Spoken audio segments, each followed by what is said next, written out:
How can I restore my display settings in Windows 10?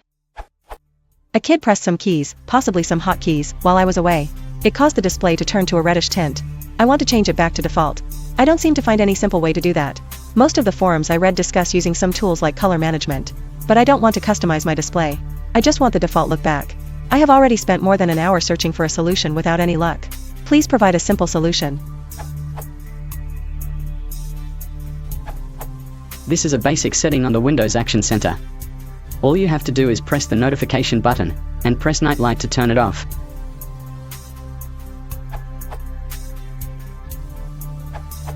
Since my Creators Update does not have a notification button on the Action Center, which is actually security and maintenance, here is the canonical way to access the night light setting.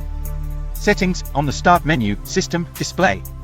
Or right-click on the desktop and choose Display Settings.